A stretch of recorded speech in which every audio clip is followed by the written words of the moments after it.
Welcome back, everyone, to another gear review by Il Modernissimo.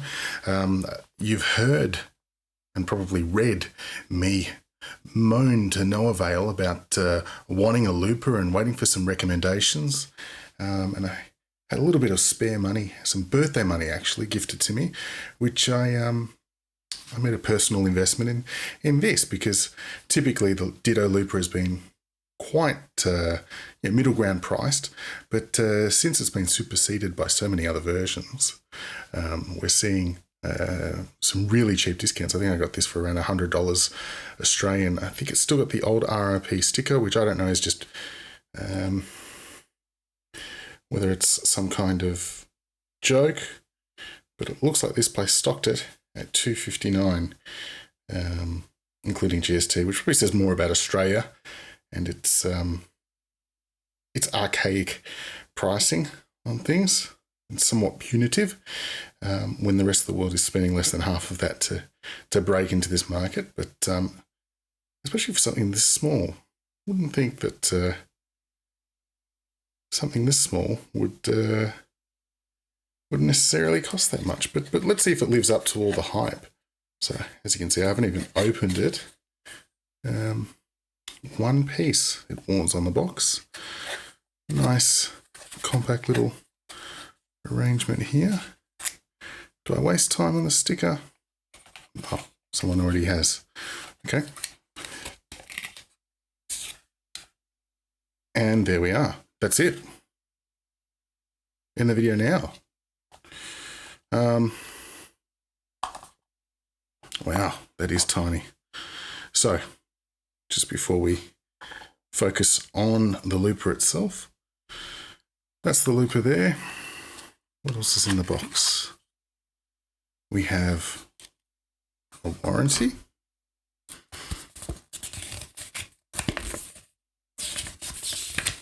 Okay. We have some 3M stickers. What are these? Ah, these must be feet for the looper, I think. I assume. Ah, yeah, that will make sense to go over these little gaps here. And then last but not least, I hope an instruction manual. A quick start guide, of course. There's not much to it, so interesting. Okay, we'll keep that handy. Might need to use that. As I said, I haven't used this before, so we'll see.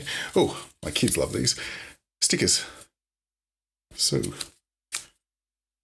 that's it. Nothing else in there. What we've got instead is this little baby. It's cute. It's made out of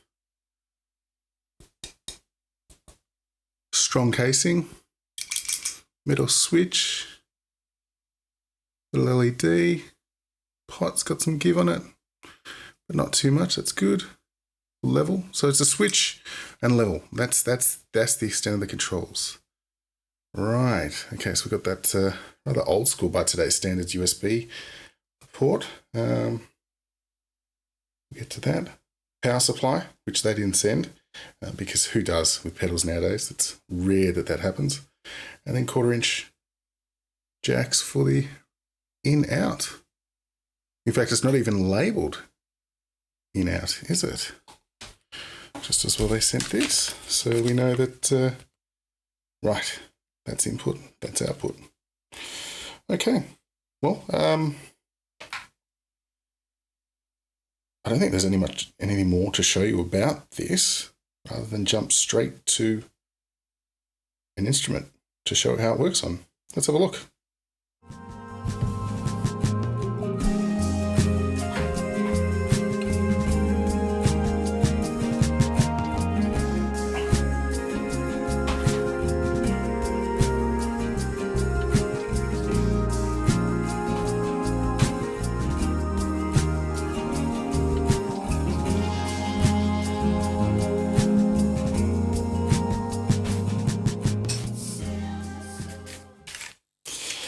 All right, so can't see anything at home due to the wonders of editing, but it took me a lot longer than I'd care to realized that it took no USB power from the USB slot, like a few pedals do nowadays.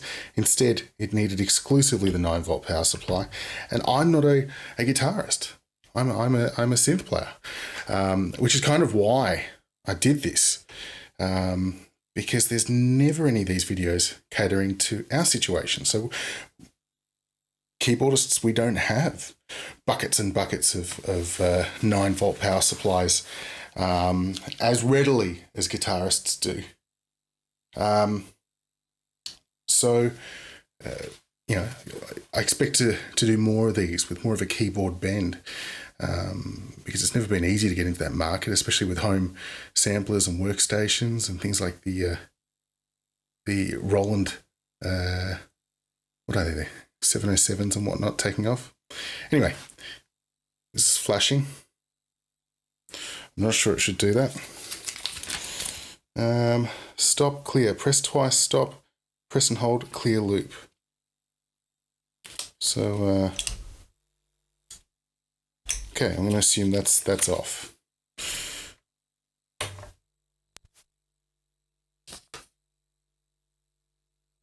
So yeah, it looks like that USB port is exclusively for firmware updates, and the power is through the other supply.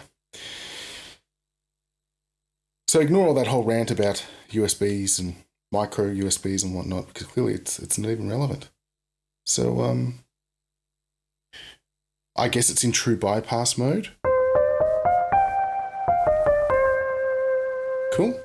So I just wanted something that's going to be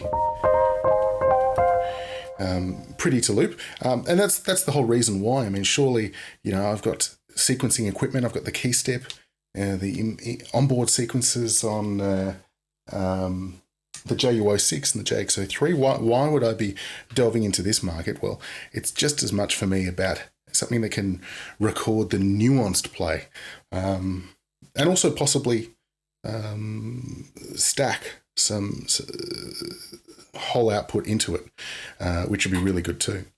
So having a look at the instructions, this should seem quite simple. I've never used a looper before. Record, play, overdub. Press once to record, press once to play, press once to overdub. And that's got a little sort of rinse, do, repeat thing.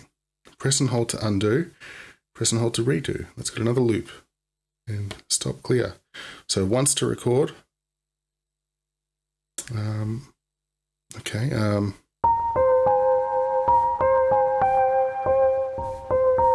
Just trying to think of something I can do.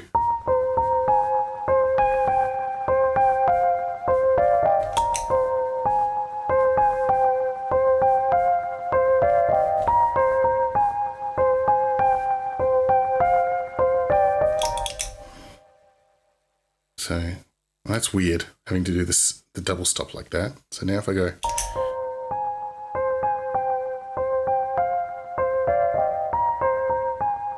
that volume is spot on. I wonder if this is relative or absolute.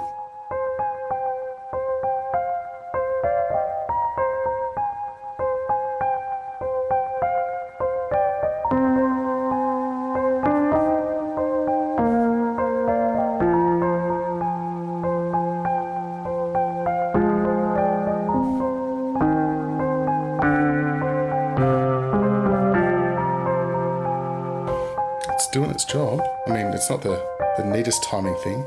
Something clearly I would have to get used to.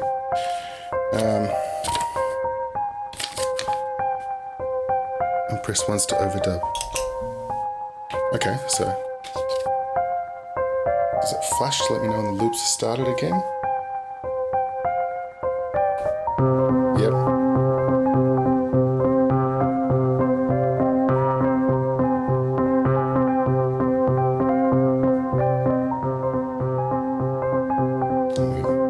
First time, so this isn't amazing.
simple.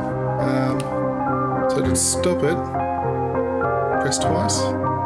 Oh, so if I just pressed once, it would have gone into overdub mode. Instead of stopping that first time, I guess. That would have been a lot easier.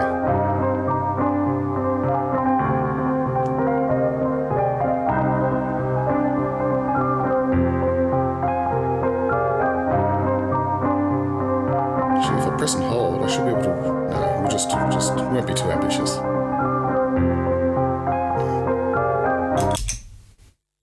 Okay.